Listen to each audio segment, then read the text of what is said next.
Our channel. आज का हमारा टॉपिक है डिजेक्स्ट्रा या फिर डाइजेक्स्ट्रा एल्गोरिदम क्या है, कैसे ये एल्गोरिदम काम करती है एंड जितने भी हमारे कॉम्पिटिटिव एग्जाम होते हैं उसमें इसके रिगार्डिंग एक क्वेश्चन आता है, तो कैसे हम उस क्वेश्चन को सॉल्व कर सकते हैं। ठीक है, तो काफी इंपॉर्टेंट टॉपिक है।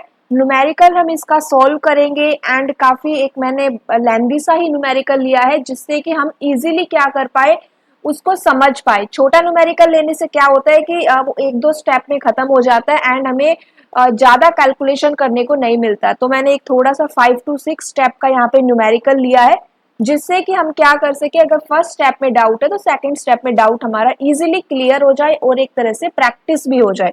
तो इसीलिए मैंने यहाँ पे 5 to 6 स्टेप का यहाँ पे न्यूमेरिकल लिया है। ठीक है, अब यहाँ पे देखो, ये जो एल्गोरिदम है इसको सॉल्व करने से पहले थोड़ी सी बेसिक बातें हैं जो हम समझ लेते हैं। अब बेसिक बातें क्या है, एक तो हमें ये है कि हमारे पास भाई दो टाइप के ग्राफ होते हैं, एक होता है आपका वेटेड ग्राफ और एक होता है आपका अनवेटेड ग्राफ। ठीक है, वेटेड ग्राफ और अनवेटेड ग्राफ, जैसे ये हमारा एक ग्राफ है, ये क्या है भाई, अनवेटेड ग्राफ है। एंड अगर मैं यहाँ पे कोई नंबरिंग इसको दे दूं यहाँ पे, तो ये क्या बन जाता है, वेटेड ग्राफ बन जाता है। वेटेड ग्राफ क्या हुआ कि भाई एजेस को हमने यहाँ पे कुछ नंबर्स दे दिए, ये नंबर आपकी कुछ भी हो सकती है, कोई कोस्ट है, डिस्टेंस है, लेंथ है, तो ये क्या है, आपका वेटेड ग्राफ है।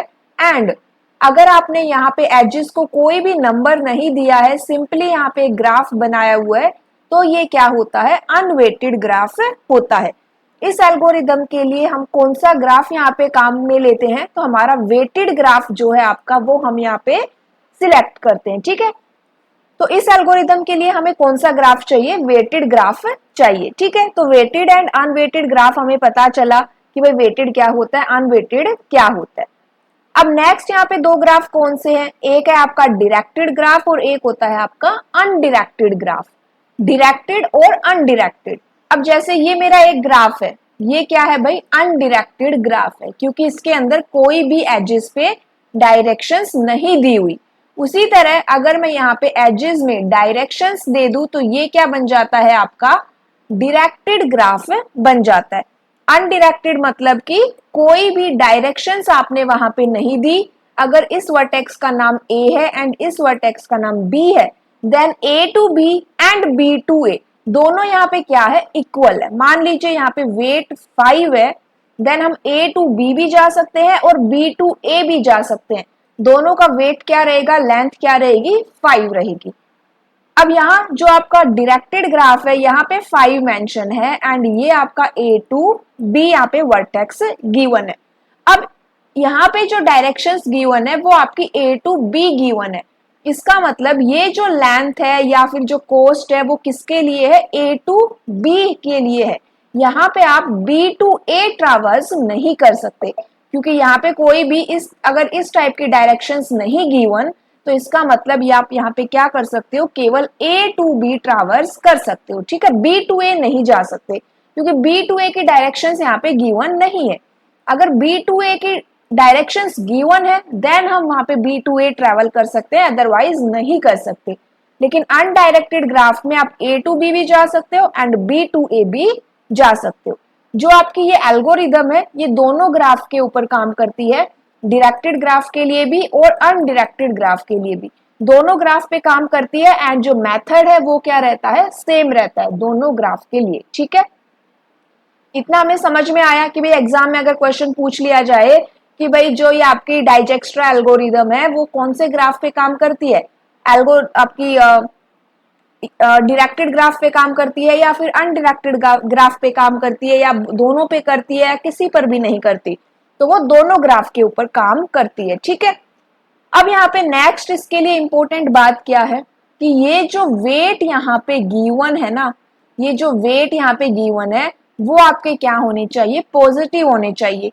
नेगेटिव वेट के लिए आपकी ये एल्गोरिदम यहाँ पे काम नहीं करेगी। ठीक है, तो यहाँ पे एक ही कंडीशन है, ग्राफ चाहे डायरेक्टेड हो या अनडायरेक्टेड हो, आपके जो एजेस का वेट है वो नॉन नेगेटिव होना चाहिए। ठीक है, चलिए ये बात भी हो गई। किसने दी थी आपकी ये एल्गोरिदम, तो ये एल्गोरिदम दी थी हमारी एजर, डब्ल्यू डाइजेक्स्ट्रा ने इन 1956 में ये एल्गोरिदम दी थी, ठीक है।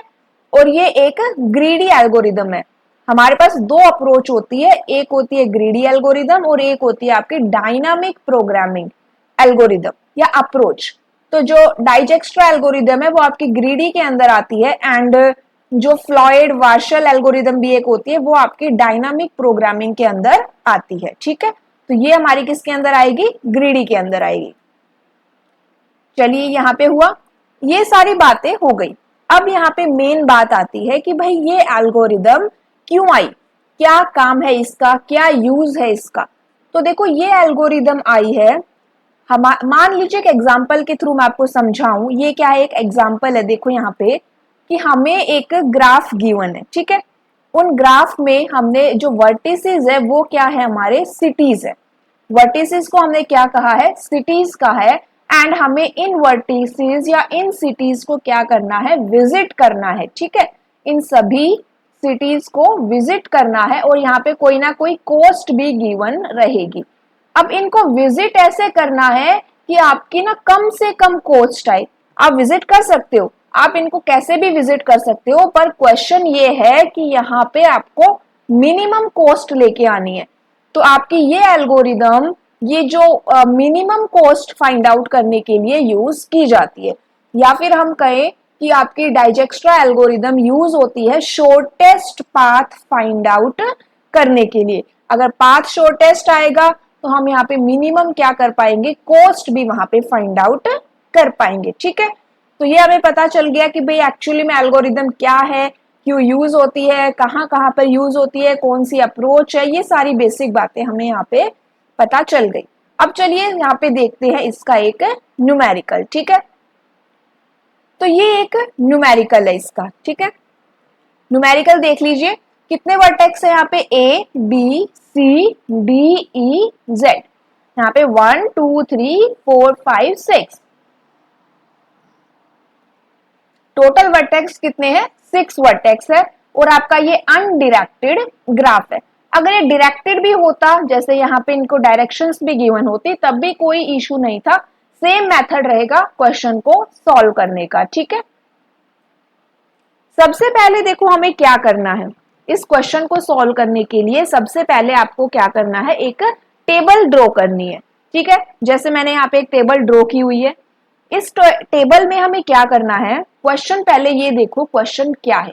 क्वेश्चन आपका ये है कि find the shortest path using Dijkstra algorithm between source vertex A and destination vertex Z।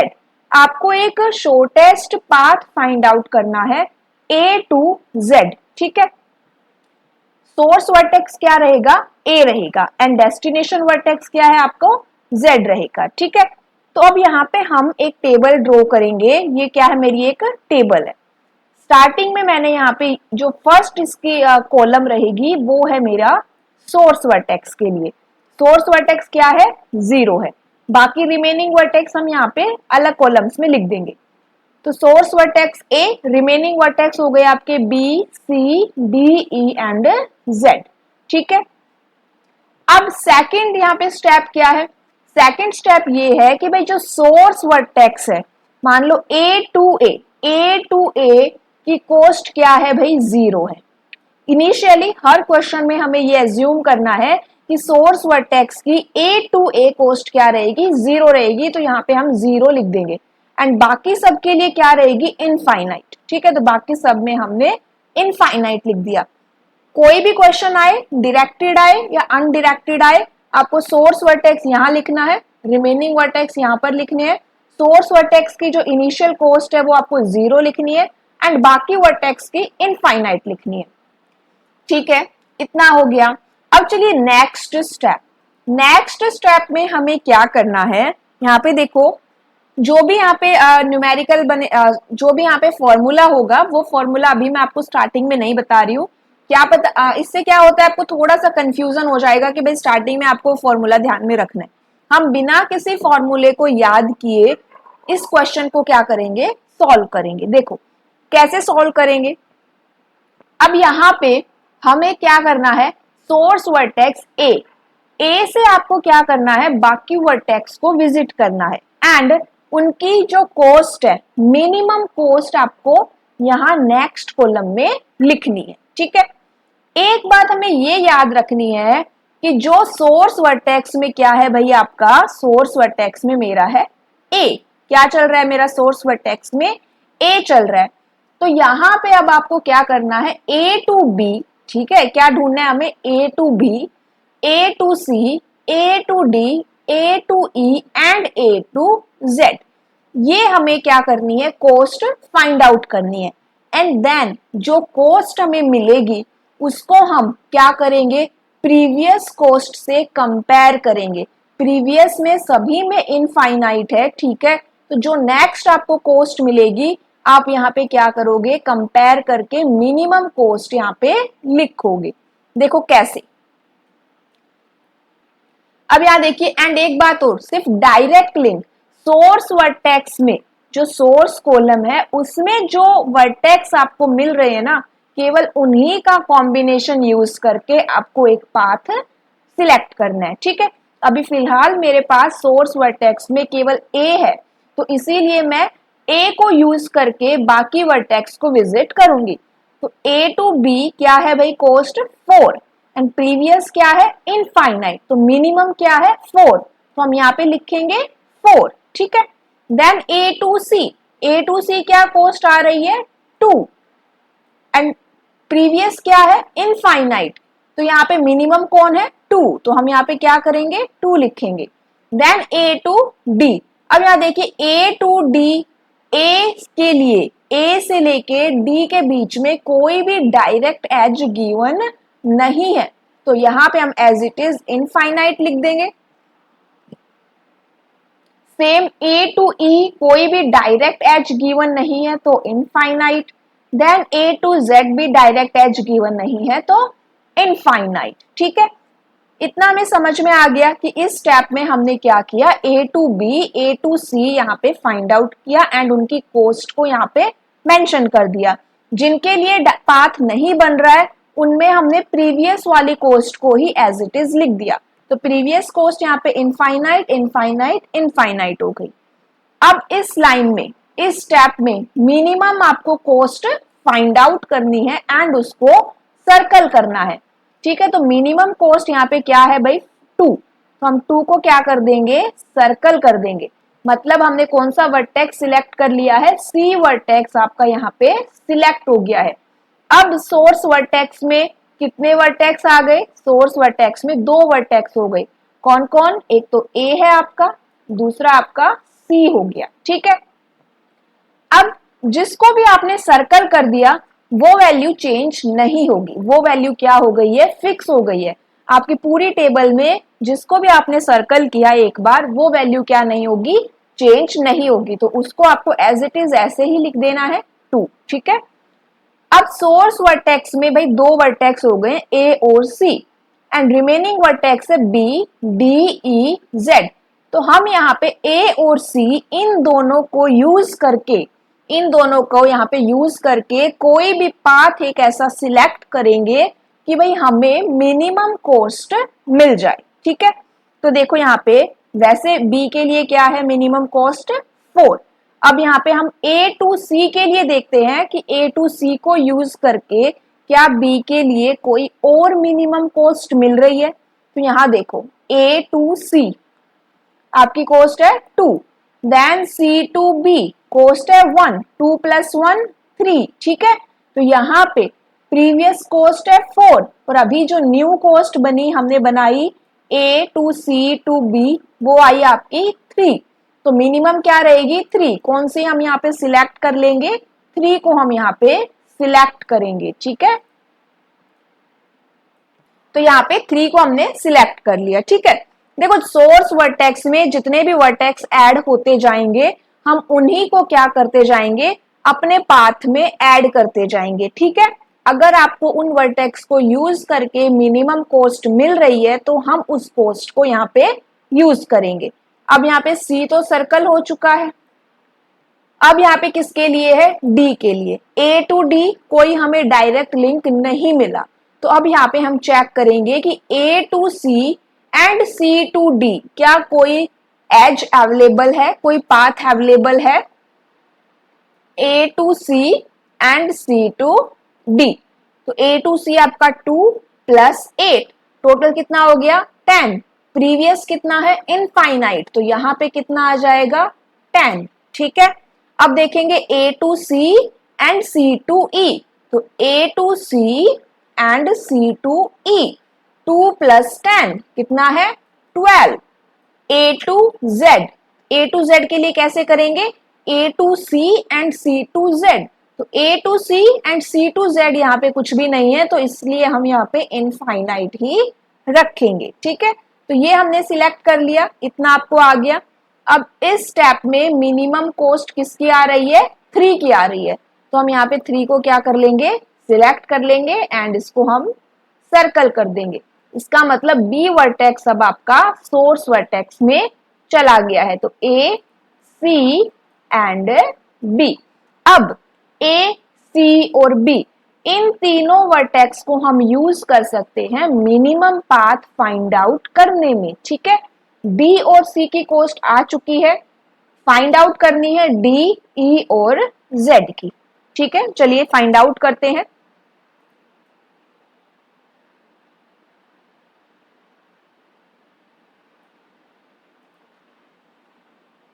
इनकी हम एज इट इज यहां रख देते हैं 3 एंड 2। अब यहां देखिए A to C and C to D हमें कॉस्ट मिली थी 10। अब बी को यूज करके कोई पाथ बनाते हैं कि भाई मिनिमम कॉस्ट मिलेगी या नहीं। तो देखिए बी को यूज करके A to B and B to D path available है, 4 प्लस 5 कितना आया 9। ठीक है, और A to C, C to D already हमने प्रीवियस में कैलकुलेट किया 10।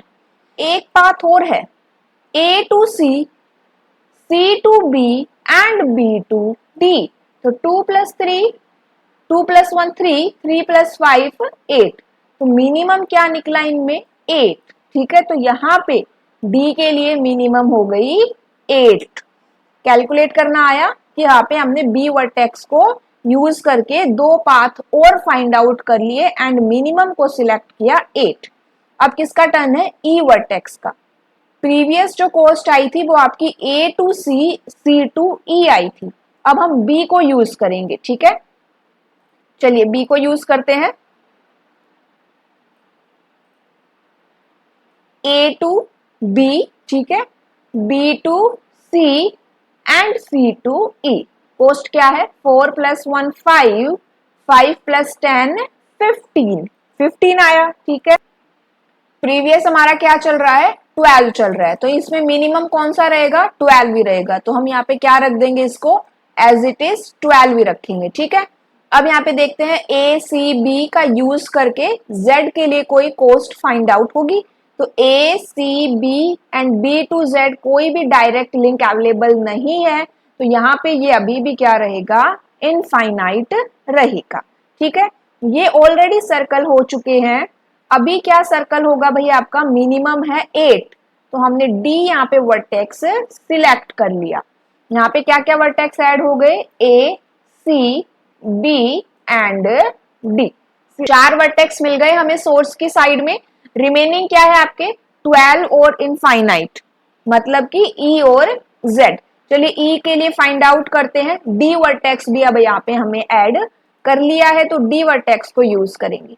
देखिए यहाँ पे A to B, B to D and D to E. 5 plus 4 9, 9 plus 2 11। Previous cost क्या है आपकी 12 चल रही है, अभी 11 आ गया। कोई और पाथ है यहाँ पे, तो देखते हैं A to C, C to D, C to D 10 plus 2, ये तो 12 ही हो गया। ठीक है, ये क्या हो गया हमारा यहाँ पे 12 हो गया। चलिए नेक्स्ट पाथ देखते हैं यहाँ पे।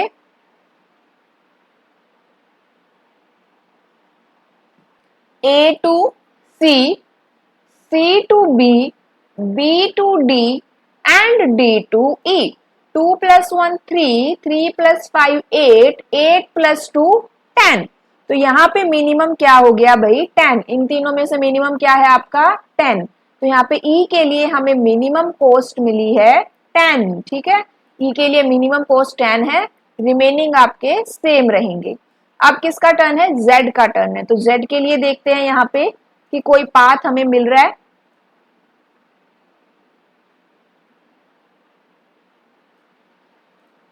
देखो यहाँ पे A to B, B to D and D to Z।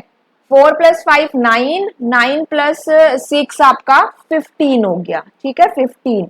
और कौन सा है यहाँ पे? और यहाँ पे देखते हैं A to C 2, C to D and D to 6, D to Z। 2 + 8 10, 10 + 6 16, ये हो गया 16, ठीक है। दो पाथ हमें मिल गए हैं। थर्ड पाथ क्या रहेगा? A to C, C to B, B to D and D to Z। 2 + 1 3, 3 + 5 8, 8 + 6 14। तो यहाँ पे क्या आ गया? 14। मिनिमम क्या रहेगा? 14। तो हमने यहाँ पे 14 सिलेक्ट कर लिया, ठीक है। ये ऑलरेडी सर्कल हो चुके हैं। अब 10 और 14 में मिनिमम हमारा 10 है, तो हमने 10 सिलेक्ट कर लिया। सोर्स वर्टेक्स में कौन कौन आ गए? A, C, B, D and E। ये मिनिमम कॉस्ट हो गई।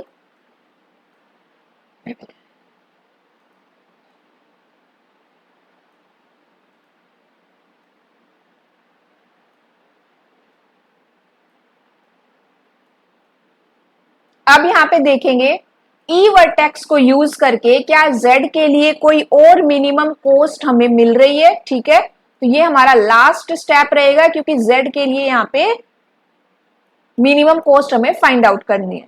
तो देखिए A to C, C to E and E to Z। 10 + 2 12, 12 + 3 15, ठीक है। और यहाँ पे कौन से पाथ बनते हैं? बाकी के पाथ चेक करेंगे। A to C, C to B, B to D, D to E and E to Z। 2 + 1 3, 3 + 5 8, 8 + 2 10, 10 + 3 13। तो यहाँ पे जो मिनिमम कॉस्ट आई है वो क्या है आपकी? 13, ठीक है। तो यहाँ पे देखिए सारे सोर्स वर्टेक्स हमने यूज कर लिए एंड सभी के लिए मिनिमम कॉस्ट हमने फाइंड आउट कर ली। तो यहाँ पे जो आपका शॉर्टेस्ट पाथ बना है वो क्या बना है भाई? A से हम गए यहाँ पे C पर, देन B, देन आपका D एंड देन E, और लास्ट में हमें क्या मिला है? Z। शॉर्टेस्ट जो अगर डिस्टेंस आपसे पूछी जाए, शॉर्टेस्ट कॉस्ट आपसे पूछी जाए तो क्या रहेगी? 3 + 2, 2 + 8, 8 + 10, 10 + 13। इन सबको क्या कर देंगे हम? यहाँ पे ऐड कर देंगे एंड वो आपका क्या हो जाएगा? आंसर हो जाएगा, ठीक है। तो इस तरह से हम क्या कर सकते हैं? यहाँ पे आपके डाइजेक्स्ट्रा एल्गोरिदम को यूज करके शॉर्टेस्ट आप यहाँ पे पाथ फाइंड आउट कर सकते हो एंड जो मिनिमम वेट है वो भी आप यहाँ पे फाइंड आउट कर सकते हो। अगर किसी भी स्टेप में आपकी दो कॉस्ट इक्वल रहे, मान लीजिए ये 2 है एंड यहाँ पे भी आपको 2 मिल जाए, तो आप किसी भी स्टेप में, आप इस स्टेप में क्या कर सकते हो? किसी भी वर्टेक्स को पहले सिलेक्ट कर सकते हो, ठीक है। तो ये क्या था? हमारा डाइजेक्स्ट्रा एल्गोरिदम था। क्लास अच्छी लगे तो जरूर शेयर करना एंड कमेंट करके भी बता सकते हो आपको क्लास कैसी लगी। Okay, thank you.